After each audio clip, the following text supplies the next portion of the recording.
बिस्मिल्लाहिर्रहमानिर्रहीम, अस्सलाम वालेकुम। दोस्तों, आपको पता है कि पाकिस्तान में नए नए यूट्यूबर्स और फैमिली व्लॉगर्स बहुत ज्यादा हैं और ये जो फैमिली व्लॉगर्स हैं उनके बारे में बहुत ज्यादा लोगों ने कमेंट भी किए हैं कि आपने घर दियां गल्लां बाहर जरूर दसनी है लोगों को, लेकिन बहरहाल पैसा जो है, डॉलर जो है, उसमें बहुत ज्यादा जान है। तो इस पैसे की खातिर लोगों ने फैमिली व्लॉग्स जो करना शुरू किए हैं और उसके बाद उन्होंने चाका बहुत ज्यादा खुल गया और पैसे की दौड़ और बड़े घर यूट्यूबर्स बनाने लग गए, बड़ी बड़ी लंबी लंबी गाड़ियां लेने लग गए। उनमें से एक यूट्यूबर और फैमिली व्लॉगर है सादुर रहमान डक्की साहब। ये जो डक्की भाई हैं, ये बच्चे इनको देखते थे क्योंकि तोतले से बोलते हैं, लाहौरी टिपिकल यानी कि एक्सेंट है उनका। तो ये पाकिस्तान के जो काफी मशहूर यूट्यूबर हैं क्योंकि इनकी जो फॉलोअर्स हैं उनकी तादाद लाखों में है। तो सोशल मीडिया पर ये अपने कुछ मज़ाहिया वीडियोस अपलोड करते हैं, फिर साथ अपने घर वाले ने भी नाल शामिल कर लिया, यानी कि अपनी बेगम को भी, अम्मी जान को भी।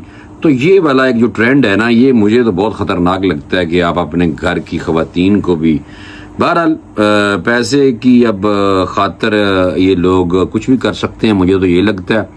तो प्रात एक इल्ज़ाम लगा हुआ, लेकिन मैं थोड़ा सा इनके बारे में बताऊं कि इनकी जानब से कुछ पोस्ट किया जाने वाला जो मवाद है वो माजी में भी मुतनाज़र है और जिस पर लोगों ने काफ़ी ज़्यादा क्रिटिसाइज भी किया है। कुछ इनके अपने, आपको पता है कि टीमें भी होती हैं जो इनके हक में होती हैं, कोई इनके फ़ैन होते हैं जो इनके हक में होते हैं, कोई इनके डाई हार्ड फैन होते हैं भाई।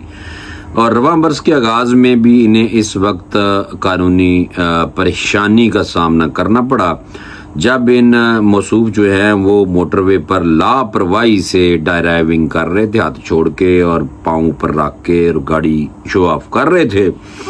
ताहम लाहौर हाई कोर्ट ने इस मुकदमे में हिफाजती जमानत दे दी थी। ताहम इस मरतबा सादुर रहमान को जिस मामले में डक्की बाई को पकड़ा गया है वो अपने प्लेटफॉर्म्स पर गैर कानूनी जुए की एप्स की तशहीर की है और खबर ये आई है कि मौसूफ जो हैं वो इस ऐप के कंट्री हेड हैं।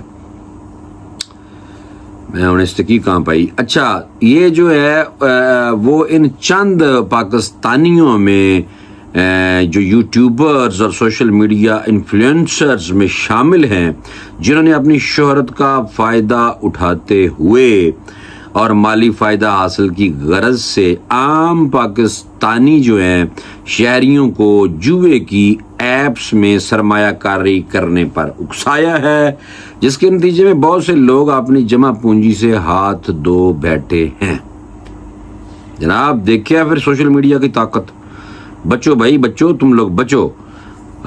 ये जो वकील हैं उनसे बार बार कुछ दोस्तों ने राब्ता करने की कोशिश की है कि भाई कोई गल करो, कुछ बताओ, लेकिन उनकी तरफ से डक्की भाई के बारे में फिलहाल कोई जनाब कुछ समझ लें कि मौक़िफ़ जो है, इल्ज़ामात जो हैं उनके पे मौक़िफ़ लेने की कोशिश की गई है, लेकिन उन्होंने जनाब गल ही नहीं की थी। अच्छा, भारत FIR में ख़ास तौर पर जो है वो बाइनोमो नामी ये जो एक ऐप का जिक्र किया गया है और बताया गया कि मुबैना तौर पर बेटिंग यानी कि बेटिंग के लिए इस्तेमाल होने वाली ये ऐप पाकिस्तान में रजिस्टर्ड नहीं है, बल्कि 19 अगस्त को नेशनल क्राइम जो इन्वेस्टिगेशन एजेंसी की जानिब से जारी करदा एक प्रेस रिलीज में बताया गया था कि पाकिस्तान भर में जुए और फॉरेक्स ट्रेडिंग के 46 ऐप्स को भी गैर कानूनी करार दे दिया गया है, जिसमें बाइनोमो का भी जनाब नाम शामिल है। तो ताहाल गैर कानूनी करार दी गई है। दीगर ऐप्स की इंतजामिया की जानिब से कोई बाज़ाब्ता रद्द अमल सामने नहीं आया। नेशनल क्राइम जो एजेंसी है पाकिस्तान की FIR दर्ज जो हुई है, बताया गया है कि एजेंसी की जानिब से 13 जून 2025 को काबिल एतमाद ज़राए से मौसूल होने वाली इतलाआत की बुनियाद पर एक इंक्वायरी का आगाज़ किया गया था। मुकदमे की मुताबिक इतलात ये थी कि चंद सोशल मीडिया इन्फ्लुएंसर्स और यूट्यूबर्स फॉलोइंग अपनी फॉलोइंग जो है उनकी और शोहरत का फ़ायदा उठाते हुए अपने माली फ़ायदे की गरज से सार्फिन को जुए की ऐप में सरमायाकारी के लिए उकसा रहे हैं। मुकदमे के मुताबिक इन यूट्यूबर्स और इन्फ्लुएंसर्स जो है मीडिया इन्फ्लुएंसर्स के उकसाने पर बहुत से आम लोगों ने जनाब प्रमोटेड एप्लीकेशंस यानी इसी ऐप पे सरमायाकारी की, लेकिन बाद में पैसा लगाने वाले इन सार्फिन के हाथ कुछ ना आया, धोखा हो गया उनको और उनकी सरमायाकारी डूबी और अपनी मेहनत की कमाई से महरूम हो गए। लालच बुरी बला है और जुआ अल्लाह माफ़ करे। FIR में इल्ज़ाम आयद किया गया सार्फिन को इन ऐप्स में सरमायाकारी के लिए उकसाने वाले अफराद में सादुर रहमान उर्फ डक्की बाई भी शामिल हैं, जिन्होंने अपने YouTube चैनल के जरिए बैटिंग यानी कि जुए ऐप्स बशमूल बाइनोमो, बैट 365, 39 गेम वगैरह की तशहीर की है। और इसी FIR में सादुर रहमान के YouTube चैनल पर इन ऐप से मुतल्लिका मुबैना जो वीडियोस की तफसील भी दर्ज है जनाब। तो FIR जो है उसमें दावा किया गया है कि सादुर रहमान उर्फ डक्की भाई जुए के बदनामे ज़माना वेबसाइट्स और एप्लीकेशंस खास तौर पर बाइनोमो के जरिए आम लोगों को सरमायाकारी के लिए उकसाते थे और आवाम से धोखाधड़ी की बुनियाद पर सरमायाकारी करवाते थे। आवाम से करोड़ों रुपए इकट्ठा करने के बावजूद बाइनोमो और इस तरह की दीगर एप्लीकेशंस ने धोखाधड़ी का इर्तिकाब किया और अवामी सरमायाकारी के इवज कोई मुनाफा नहीं दिया, जिसके बाद अवाम को भारी माली नुकसान हुआ। पाकिस्तानियों खास तौर पर होया लालचियां और बाइनोमो नामी ऐप भी पाकिस्तान में रजिस्टर्ड नहीं है। इंक्वायरी के अमल के दौरान सादुर रहमान को तलब किया गया, लेकिन वो जानबूझकर बंदा कोई नहीं आया सी, जिसके बाद उनका जनाब PNIL में नाम डाल दिया गया था, जो प्रोविजनल नेशनल आइडेंटिफिकेशन लिस्ट जो होती है उसमें नाम डाला गया। 16 अगस्त को अल्लामा इकबाल लाहौर के एयरपोर्ट जो है इंटरनेशनल एयरपोर्ट जो है वहाँ पर मौजूद FIR के इमिग्रेशन हुकाम ने मुलज़म को बाहर जाने की कोशिश के दौरान हिरासत में ले लिया। ये इत्तलात मिलने पर नेशनल क्राइम इन्वेस्टिगेशन एजेंसी की टीम मौका पर पहुंची था मुलज़म गिरफ्तार यानी कि उनको गिरफ्तार कर लिया जाए। बेगम दे नाल भरा जा रहा सी और इस मौका पर मुलज़म से आईफोन बरामद हुआ, जिसका मौका पर तजिया किया गया और ये पाया गया कि मुलज़म बाइनोमो की तशहीर में मुलव्वस चंद अफराद के साथ राब्ते में थे। मजीद बाइनोमो की जानिब से मुलज़म को मौसूल होने वाली अदायगी और गुमराह कुन वीडियो से मुतल्लक शवाहिद भी मोबाइल से बरामद हो गए हैं। और मजीद कहा गया कि इस मौका पर मुलज़म से पूछगछ की गई, मगर मुलज़म सादुर रहमान और डक्की भाई मज़कूर एप्लीकेशन के जरिए सरमायाकारी करने के हवाले से अपने सोशल मीडिया अकाउंट्स के जरिए आवाम को उकसाने से मुतल्लक वीडियोज़ का जवाब पेश करने में बिल्कुल नाकाम रहा।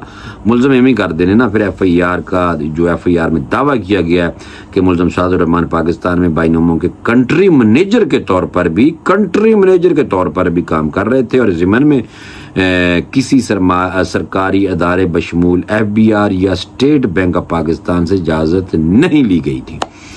भाईजान जुल्म हो गया उन्हें पाकिस्तानी कौम थे जिन्होंने पैसा डुबया और जुल्म करने वाला डक्की है भाई। ये तो मैंने लगता ठीक फड़िया गया मुंडा। फिलहाल जी FIR के मुताबिक पता कोई नहीं चलता पाकिस्तान से किसी टाइम कुछ भी हो जाता है। और इस सिलसिले में सादुर रहमान के खिलाफ रियासत की मुद्दत में इलेक्ट्रॉनिक क्राइम एक्ट 2016 के तहत दफ़ा 13 इलेक्ट्रॉनिक जालसाजी, 14 इलेक्ट्रॉनिक फ्रॉड और 25 जो होती है स्पिमिंग और 26 जालसाजी के साथ साथ इलेक्ट्रॉनिक क्राइम एक्ट 2016 के पाकिस्तान पिनल कोड की दफ़ा 294 बी तिजारत के जरिए इनाम की पेशकश और 420 फ्रॉड यानी कि धोखाधड़ी के तहत मुकदमा दर्ज कर लिया गया जनाब। और सादुर रहमान की गिरफ्तारी के बाद ताहाल इनकी जानब से इनकी अहल खाना और वकला की जानब से इसी मामले पर किसी किस्म का कोई बयान अभी तक कोई नहीं आया। और सादुर रहमान के वकील से कई बार लोगों ने रब्ता करने की कोशिश की है, उन्होंने कोई जवाब नहीं दिता। करीबी दोस्तों यूट्यूबर जो है नदीम मुबारक ने अपने सोशल मीडिया अकाउंट के जरिए इनका दिफा करते हुए कहा कि ये बात गलत है। डकी मुल्क छोड़कर फरार हो रहे थे। वो 2 रोज़ा तकरीब के लिए मलेशिया जा रहे थे और फिर उन्होंने दावा किया कि डकी बाई पर बाइनोमो एप्लीकेशन के इस्तेमाल के हवाले से तहकीकात चल रही थी, मगर इसके बारे में इन्हें बताया ही नहीं गया। डकी को ये इल्म ही नहीं था कि इनके खिलाफ कोई FIR दर्ज है। अगर उन्हें पता होता तो वो कानून का सामना करते, जैसा कि उन्होंने हमेशा किया। उनका मजीद दावा है कि बाइनोमो एप्लीकेशन पाकिस्तान में रेगुलेटेड नहीं, लेकिन इसका इस्तेमाल हर बंदा कर रहा है और इस तरह एक शख्स को निशाना बनाना अच्छा अमल नहीं है। साथ ये भी कह दिया। और पाकिस्तान में जुए के किन एप्लीकेशंस पर पाबंदी है ये मैं आपको बता देता हूँ, बहुत ज़रूरी है आप लोगों के लिए। जुआ खेलने की कोशिश कर देने, यानी कि पैसा बनाने की कोई चक्कर में उनको पता नहीं होता कि भाई यानी जुए की एप्लीकेशन है। तो बाइनोमो उन 46 एप्लीकेशन में शामिल है जिन्हें national crime cyber crime investigation agency की जानब से मंगल को गैर कानूनी करार देने का ऐलान किया गया है। एजेंसी की जानब से पाबंदी का शिकार एप्लीकेशंस जो फहरिस्त जारी की गई है, इनमें ऑनलाइन जुए के बाद फॉरेक्स ट्रेडिंग और इन रेगुलेटेड एप्स भी शामिल है। नेशनल क्राइम जो साइबर क्राइम एजेंसी जो है इन्वेस्टिगेशन उनकी जो है उसके मुताबिक ब्लॉक की गई 46 ऐप्स में ऐसी ऐप्स भी शामिल हैं जिनके जरिए शहरियों का ज़ाती डेटा और मोबाइल नंबर की तफसीलात वगैरह फराहम की जाती हैं। और PTA को तमाम गैर कानूनी PTA ने इनको गैर कानूनी करार दिया है एप्लीकेशंस को, और फिर ऐप्स की फहरिस्त फराहम कर दी गई है PTA को, और PTA के तमाम गैर कानूनी ऐप्स तक रसाई बंद कर देने का कहा गया। बाइनोमो जो है उनकी वेबसाइट पर दावा किया गया है कि ये एक क्लाइंट बेस्ड बैनुल-अक़वामी प्लेटफॉर्म है जो जदीद तरीन ट्रेडिंग टेक्नोलॉजी के मैदान में नई राहें इस्तवार करता है। वेबसाइट के मुताबिक बाइनोमो जो है ये ना सिर्फ जदीद तेज़ रफ्तार ट्रेडिंग जो तजर्बा फराहम करता है, बल्कि तालीमी वसाइल, तजज़ियाती सहूलियात और माहिर सपोर्ट के ज़रिए हर सतह के ट्रेडिंग को मुकम्मल रहनुमाई भी फराहम करता है। ये जो ट्रेडिंग के नाम पे जुआ ज़्यादा है, ये मैं आपको सही बता रहा हूँ। कोई तजारत है, ये ट्रेडिंग है, ये भाई ऑनलाइन जुआ है। बच्चों ना करो। बाइनोमो दुनिया भर के सार्फिन को बेहतरीन तजारती मौका फराहम, ये वेबसाइट पे लिखा हुआ है। अपनी तशहीर ये बाइनोमो किस तरह कर रहा है, जिनमें उन्होंने किया कि शफाफियत है, मुनसिफाना शराइत और आलमी मालियाती मार्केट्स तक महफूज रसाई शामिल है। फिर इनका दावा है इनकी साइट पे कि इनकी सर्विस मुकम्मल तौर पर शफाफ हैं और इसका जदीद निज़ाम आपको आलमी मालियाती मंजरनामे का दुरुस्त तजिया करने और ख़तरात को बेहतर तौर पर समझने का मौका देता है। बाइनोमो ने अपनी साइट पे दावा भी किया हुआ है कि इन्हें इंटरनेशनल फाइनेंशियल कमीशन IFC की सनद हासिल है और इसके क्लाइंट्स के मालियाती ख़तरात मौजूद आलमी कवानीन के तहत बीमा शुदा हैं, जिसकी बदौलत बाइनोमो दुनिया की महफूज तरीन प्लेटफॉर्म में शुमार होता है। भाईजान ये दावे कर रहे हैं और ये सारे इन्होंने दावे किए हैं। और पाकिस्तान में ऐप्स कैसे काम करती है, तो जो PTA की जानब से कौमी असम्बली में जमा करवाई गई एक डाटा के मुताबिक उन्होंने तकरीबन 184 जुए की एप्लीकेशन बंद की।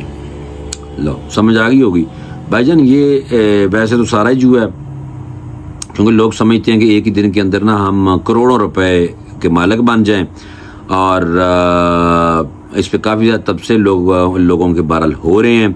और दूसरा ये है कि बेशतर सार्फिन जो हैं वो सवाल भी उठाते हैं कि अगर ये ऐप गैर कानूनी है तो जो लोग X को ब्लॉक कर सकते हैं, तो इससे वेबसाइट तक रसाई को क्यों ब्लॉक नहीं किया गया। इस तरह के बहरहाल मिले जुले जो आपको पता है लोगों का रुझान होता है, कोई इस पे हक में बोलता है, कोई इसके खिलाफ बोलता है। तो अगर तो डकी ने जनाब कोई वायलेशन की है कानून की, और अगर ये चीज़ें साबित हो जाती हैं तो मैंने लगता है मुंडा जड़ा है अंदर ही रहेगा और जुआ खेलने की तरगीब देने का इल्ज़ाम है।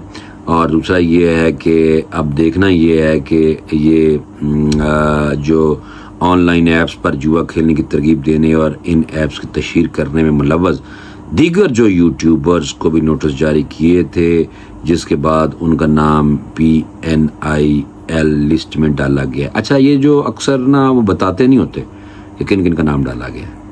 अभी तक किसी को नहीं पता कि और कौन कौन से यूट्यूबर्स हैं जिनके नाम जो हैं लिस्ट में डाले हुए हैं, उनको वॉच किया जा रहा है, उनको ऑब्जर्व किया जा रहा है। तो मेरे ख्याल में अब जो यूट्यूबर्स हैं जो इन जुए की तशहीर की एप्लीकेशंस को प्रमोट कर रहे थे, मुझे लगता है कि अब वो हट गए होंगे।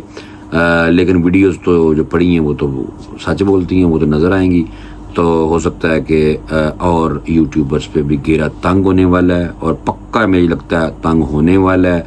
हमारी कौम को, जो इस्लामी जमहूरिया पाकिस्तान में जो लोग रहते हैं, हमारे बच्चों को इन लोगों से बचाओ भाई, जो जुआ खेलते हैं, जो तरगीब देते हैं। और उन लोगों से भी मेरे ख्याल में बचाओ जो अपने घर की औरतों को सरेआम वीलॉग कर करके और फैमिली वीलॉग्स कर करके और अपने घर के बेडरूम तक, और ऐसी अजीब, बस मुझे तो वाहियाती लगती ज़्यादा। बहरहाल इजाज़त दें, इंशाल्लाह अगले वीलॉग में दोबारा किसी मौजू पे आपके साथ मैं आपको इन्फॉर्मेशन दूंगा। अल्लाह हाफिज़।